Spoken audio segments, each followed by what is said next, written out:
নমস্কার বন্ধুরা, welcome back to my channel Champa Rannaghar. আজ আমি আপনাদের সঙ্গে শেয়ার করব কুমড়ো দিয়ে ইউনিক স্বাদের দুর্দান্ত রেসিপি। একদম নতুন ধরনের রেসিপি আপনাদের সঙ্গে শেয়ার করব। তার জন্যে দুটো নিয়ে নিয়েছি সিদ্ধ আলু, এখানে আলুটাকে সিদ্ধ করে নিয়েছি, আর নিয়ে নিয়েছি মিষ্টি কুমড়ো। বন্ধুরা, আলুটা কিন্তু সিদ্ধ করেছি, একটু শক্ত শক্ত থাকবে, খুব বেশি নরম করে আলুটাকে সিদ্ধ করতে হবে না। আর যেমন খুশি আপনারা তেমনভাবে আলুগুলোকে কেটে নিতে পারেন বা হাত দিয়ে একটু ম্যাশও করে নিতে পারেন। দেখুন, আলুগুলো যেহেতু গরম, একটু ছুরি দিয়ে আমি কেটে দেখিয়ে দিচ্ছি।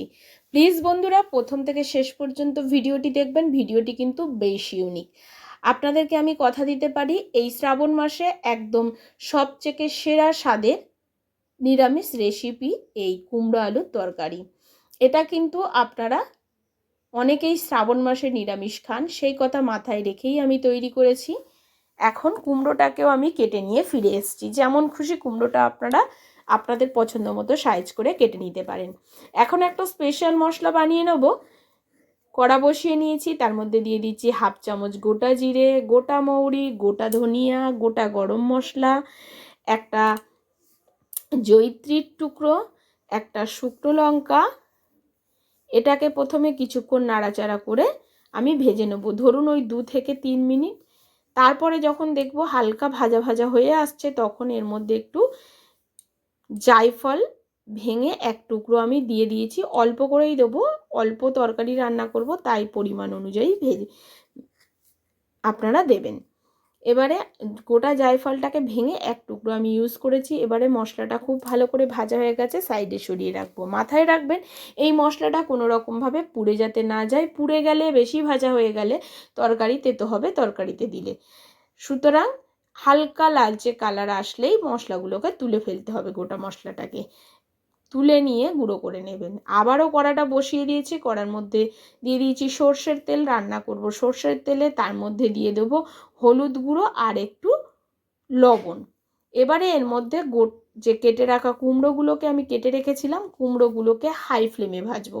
মাথায় রাখবেন, কুমড়োগুলোকে হাই ফ্লেম ভাজতে হবে, মিডিয়াম ফ্লেম বা লো ফ্লেম করবেন না, তাহলে কুমড়ো গলে যাবে। কুমড়োগুলোকে হাই ফ্লেমে হালকা লালচে করে ভাজতে হবে।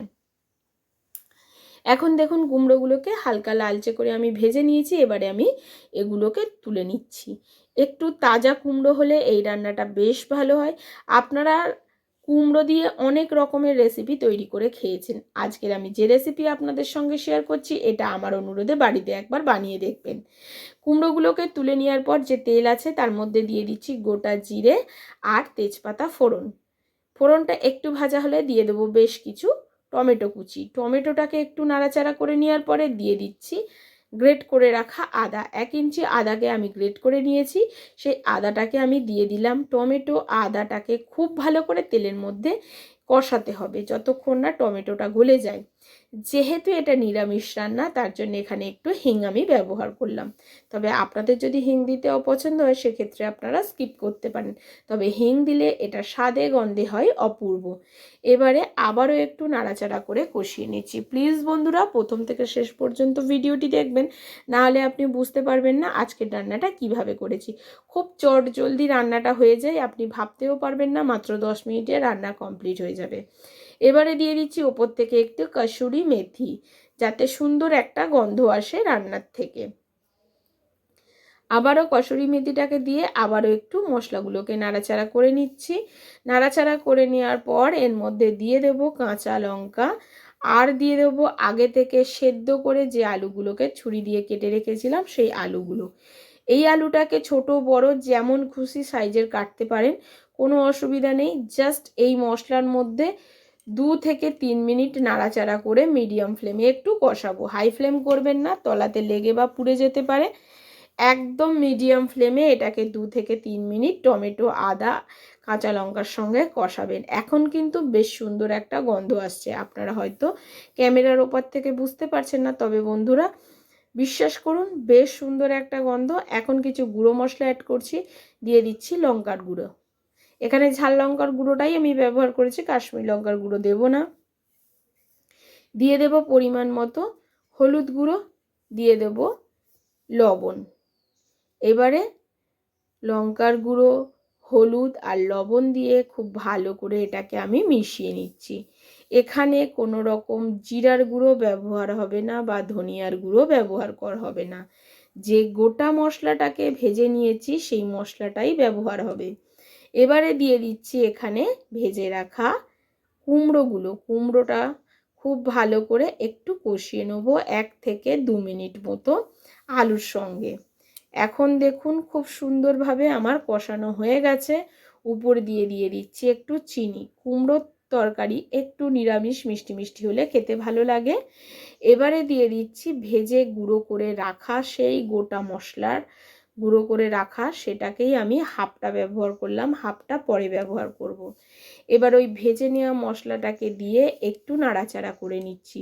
শুধু এপিট ওপিট একটু নাড়াচাড়া করে মিশিয়ে নেব।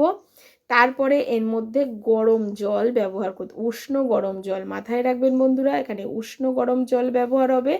আর এই যে ভাজা মশলাটা দিয়ে কিন্তু খুব বেশি কষানোর কোনো প্রয়োজন নেই। এখানে পরিমাণ মতো উষ্ণ গরম জল ব্যবহার করলাম। খুব বেশি ঝোলঝোল রাখবো না, একটু মাখো মাখো, একটু গ্রেভি গ্রেভি হবে সেই রকম রেখে দেবো। দেখুন এর থেকে বেশি জল আর আমি দেব না। এবার এটাকে ঢাকা চাপা দিয়ে রান্না করে নেব 5 মিনিটের মতো। শুধু কুমড়োটা একটু সেদ্ধ হলেই হবে, আলু তো কিন্তু সেদ্ধই করা আলুটা। এবারে দেখুন 5 মিনিট পর ফিরে এসেছি আর রান্নাটা কিন্তু প্রায় হয়ে এসছে। আলু কিন্তু গলে গেছে, কুমড়োও একেবারেই গলে গেছে, দেখতেই পাচ্ছেন। খুব বেশি কুমড়ো কিন্তু এখানে ঘেঁটে বা গলে গেলে খেতে তরকারিটা একদমই ভালো হবে না। এবার সবার শেষে দিয়ে দিচ্ছি আমি ভেজে রাখা হাফ মশলাটা, যেটা প্রথমে একটু ব্যবহার করেছিলাম, হাফটা রেখে দিয়েছিলাম গুঁড়ো করাটা, সেটাই দিয়ে দিচ্ছি। ভেজে গুঁড়ো করে রাখা মশলাটা দিয়ে দিলাম। এবারে দিয়ে দেবো ওপর থেকে কিছু ধনেপাতা কুচি। আপনাদের কাছে যদি ধনেপাতা না থাকে এই সময় আবারও একটু কাসুরি মেথি ব্যবহার করতে পারেন, তবে ধনেপাতাটা দিলে খেতে বেশ ভালো হয়।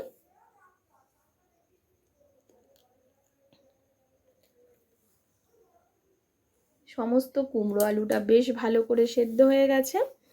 আর ধনেপাতা কুচিটাকে দিয়ে একটু নাড়াচাড়া করে নেব। নিয়ে 2 মিনিট থেকে 5 মিনিট একটু স্ট্যান্ডিং টাইমে রেখে দিয়েছিলাম। তারপরে আপনাদেরকে একটু সামনে দিয়ে দেখাচ্ছি। দেখুন বন্ধুরা, যতটা সুন্দর কালার এসছে, দেখতে যতটা সুন্দর হয়েছিল, স্বাদ আর গন্ধে হয়েছিল অপূর্ব। আপনারা বাড়িতে একবার এটা না বানিয়ে খেলে বুঝতে পারবেন না। ভাত, রুটি, পরোটা সব কিছুর সঙ্গে লাগবে জাস্ট অসাধারণ। এই তরকারির সঙ্গে একটা অপূর্ব স্বাদের পরোটা আমি তৈরি করেছিলাম। আপনারা যদি কমেন্ট করে জানান সেই পরোটার রেসিপি।